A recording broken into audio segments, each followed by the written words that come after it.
Agora nós vamos ver um outro fator que influencia a estabilização da carga negativa na base conjugada. Esse fator é a ressonância. Comparando aqui esses dois compostos, o etanol e o ácido acético, nós vemos que no caso do álcool, quando ele desprotona, é formado um alcóxido, que aqui no caso é o ânion etóxido, e quando o ácido acético desprotona, é formado o acetato, que é um carboxilato.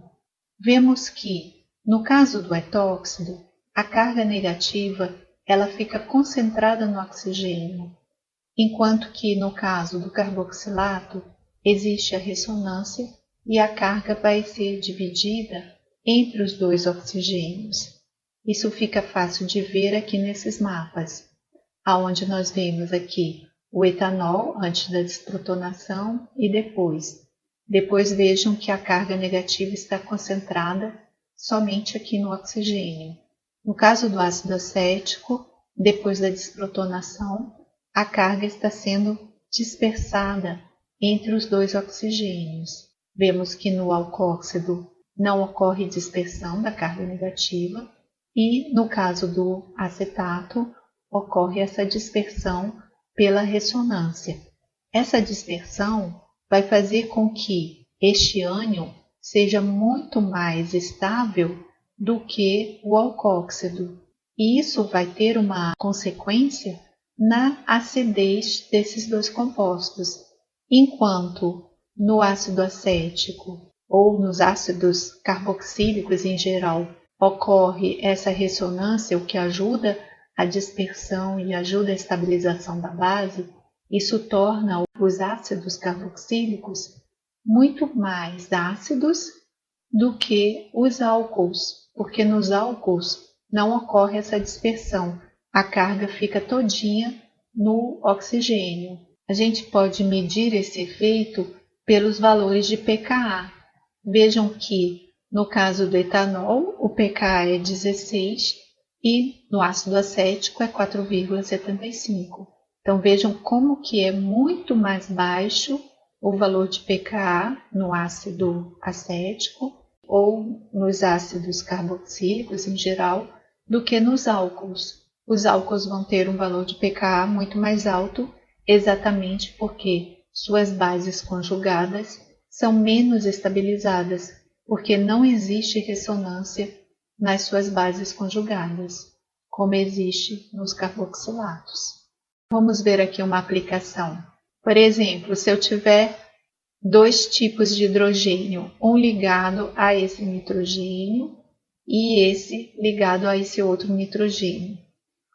Observando as bases conjugadas, que podem ser formadas a partir da desprotonação desses hidrogênios, nós vemos essa daqui, onde a carga está todinha concentrada no nitrogênio, e temos essa outra aqui, onde pode existir ressonância entre o nitrogênio e o oxigênio.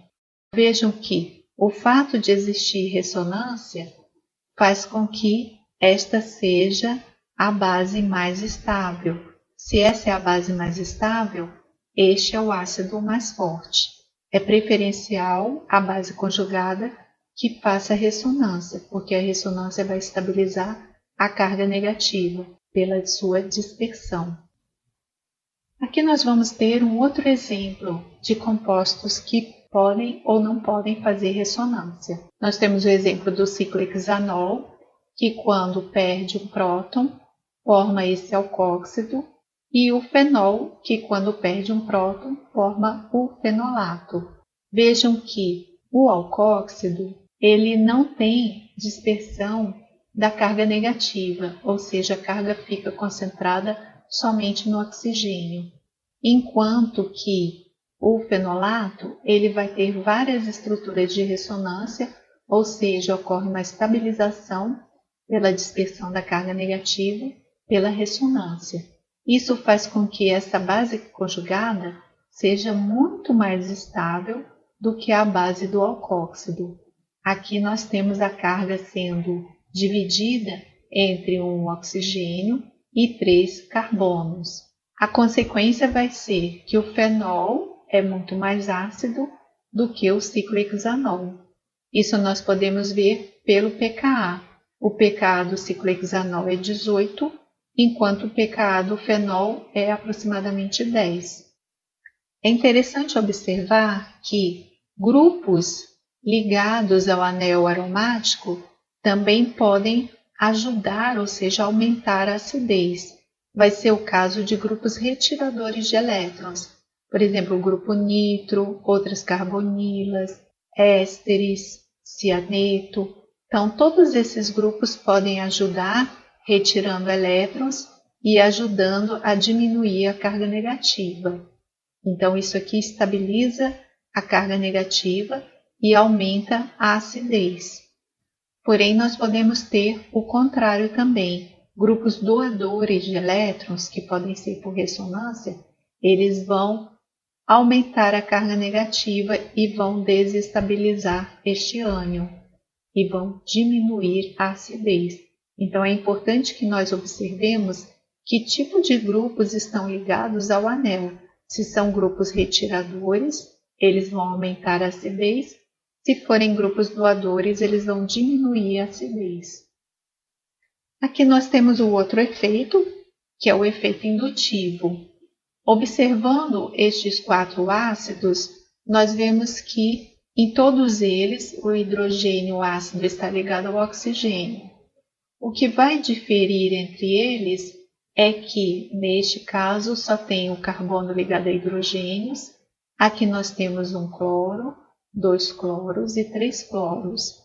Esses halogênios ligados ao carbono, eles vão fazer um efeito de retirar elétrons.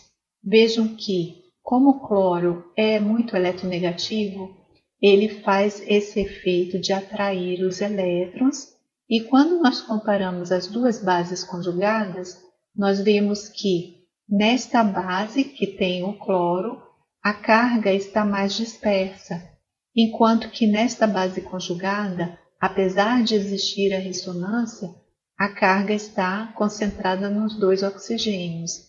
Aqui vejam que ela está nos oxigênios, mas também eu tenho a contribuição do cloro puxando os elétrons.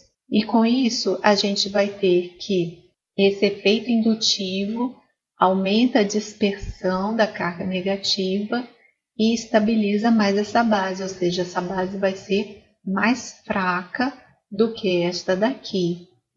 E isso vai ter um efeito na acidez. Vejam como que a acidez está aumentando neste sentido, ou seja, este vai ser o ácido mais forte, porque sua base conjugada é a base mais estável, porque aqui eu tenho 3 grupos de halogênios retirando elétrons e ajudando a dispersar a carga negativa. Esse efeito vai ser maior, porque são 3, do que quando tem 2, ou quando tem 1, ou quando não tem nenhum. Então, o que nós vemos é que o pKa está diminuindo nesse sentido, ou seja, a acidez está aumentando nesse sentido, por causa exatamente desse efeito indutivo retirador de elétrons, que diminui a carga negativa dos oxigênios. Vamos ver aqui as aplicações. Vejam essa comparação. Nós temos essas 2 hidroxilas, aqui o hidrogênio ligado ao oxigênio, que está no mesmo carbono dos 2 grupos CF3, e aqui eu tenho um hidrogênio ligado ao oxigênio, que está ligado a um carbono, que tem apenas grupos alquilo. Comparando aqui as bases conjugadas, nós vemos que essa carga negativa, pela proximidade com os grupos retiradores, ela vai estar mais dispersa. Esses grupos vão atrair essa carga com muito mais intensidade do que quando a carga está mais afastada. O que nós observamos é que esta base conjugada vai ser a base mais estável do que esta daqui. E isso faz com que eu tenha que este é o ácido mais forte. Se ocorrer uma desprotonação, vai ser preferencialmente desse oxigênio, ao invés desse outro oxigênio. Agora, o último efeito, que é o efeito de hibridização, ou seja, os orbitais. Então, vemos aqui 3 tipos de orbitais. Temos o hidrogênio ligado a um carbono que faz tripla, ou seja, um carbono sp. Temos hidrogênio ligado a um carbono que faz dupla, que é um carbono sp2. E aqui os hidrogênios ligados a carbono, que está fazendo só ligações simples, ou seja, um carbono sp3. Quando nós observamos o mapa dessas moléculas, nós vemos o seguinte: essas duas moléculas, que é o etino e o eteno, eu começo a ver uma polarização. Veja, ocorre uma polarização da ligação e aqui não ocorre polarização nenhuma, que é o caso do etano. O fato de ocorrer essa polarização significa que existe uma diferença de eletronegatividade entre o carbono e o hidrogênio. Então vejam que, no caso do etino, essa polarização é muito maior do que no eteno, que é maior do que no etano, que não ocorre polarização. Isso pode ser explicado pelos orbitais sp, sp2 e sp3. Vejam que no orbital sp, ele é um orbital mais curto, então os elétrons estão mais próximos do núcleo, que é positivo. Isso faz com que o carbono com hibridização sp seja um carbono mais eletronegativo, enquanto que o carbono que tem uma hibridização sp3 tem um orbital mais longo, os elétrons estão mais afastados do núcleo. Esse carbono vai ser um carbono menos eletronegativo. Então aqui nós temos basicamente uma diferença de eletronegatividade entre esses carbonos, sendo o carbono sp mais eletronegativo do que o sp2 e mais eletronegativo do que o sp3. Então nós estamos num caso parecido com aquele primeiro, onde nós tínhamos a comparação entre elementos da mesma linha, que tinham eletronegatividades diferentes. Se vocês lembram, naquele caso, o elemento mais eletronegativo foi o que estabilizou melhor a carga negativa. Nós vamos ter uma coisa parecida aqui. Quando nós comparamos as bases conjugadas, nós temos aqui carga negativa no carbono sp, negativo no sp2 e aqui no sp3. O que nós vemos aqui é que a carga negativa num carbono sp ela vai estar mais estabilizada do que num carbono sp3. Por isso que a basicidade vai aumentar nesse sentido. E a acidez aumenta no sentido contrário, o que significa que este hidrogênio vai ser mais ácido do que o hidrogênio do eteno e o eteno mais ácido do que no etano. E isso nós podemos ver pelos valores de pKa. Nós vimos que o etino tem um pKa de 25, o eteno 44 e o etano 50. São todos valores muito altos, mas a gente já percebe uma diferença muito grande entre eles. Aplicações. Nós vemos o seguinte: numa molécula que tenha esses dois tipos de hidrogênio, o hidrogênio ligado a um carbono sp2 e a um carbono sp, nós temos que, para saber qual dos dois vai ionizar com mais facilidade, primeiro comparamos as suas bases conjugadas. Aqui nós temos a carga negativa no carbono sp2 e aqui a carga negativa no carbono sp.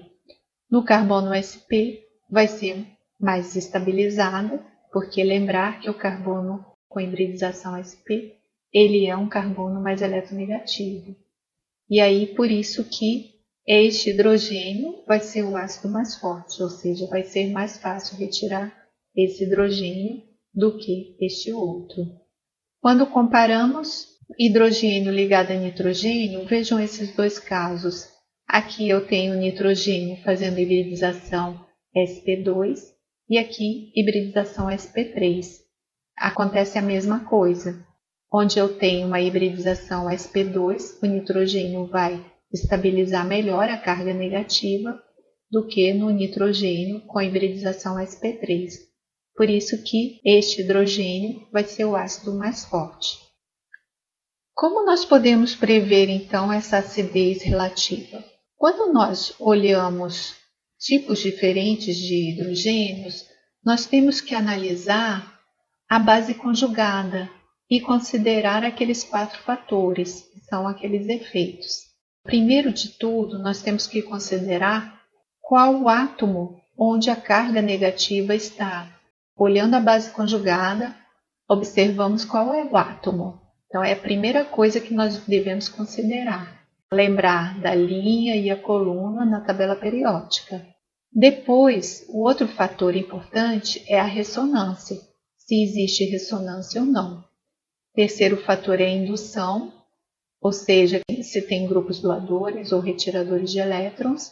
E o quarto fator é a hibridização, se é sp3, sp2 ou sp. Vejam que é nesta sequência que nós devemos observar, este sendo o mais importante, depois a ressonância, depois a indução e por último a hibridização. Quando múltiplos fatores competem, a gente tem que seguir essa ordem de prioridade, mas existem também algumas exceções. Aqui vamos ver esse exemplo. Eu tenho esses hidrogênios, os dois estão ligados a oxigênio. Então, no caso, o átomo vai ser igual para os dois vão estar ligados a oxigênio. Nós devemos observar se existem os outros fatores. Vamos ver aqui. Analisando as bases conjugadas, quando ocorre a desprotonação desse oxigênio, nós vamos ter a possibilidade de ocorrer a ressonância. Vejam que aqui pode existir a ressonância e a carga ficar dividida entre os dois oxigênios. Se ocorrer a desprotonação desse outro oxigênio, nós vamos ter somente o efeito indutivo de retirador de elétrons destes dois cloros e também dessa carbonila. Mas vejam que aqui não existe a possibilidade de ressonância, porque existe uma ligação simples entre este carbono e este, diferente daqui. Então, aqui vai ser só efeito indutivo, enquanto aqui é a ressonância. Vejam que a ressonância ela tem prioridade maior do que o efeito indutivo. Então, seguindo aqui a ordem, a gente vai ver que a base mais estável será essa, e por isso que este vai ser o ácido mais forte, ou seja, esse hidrogênio vai ser muito mais fácil de ser desprotonado do que este outro hidrogênio.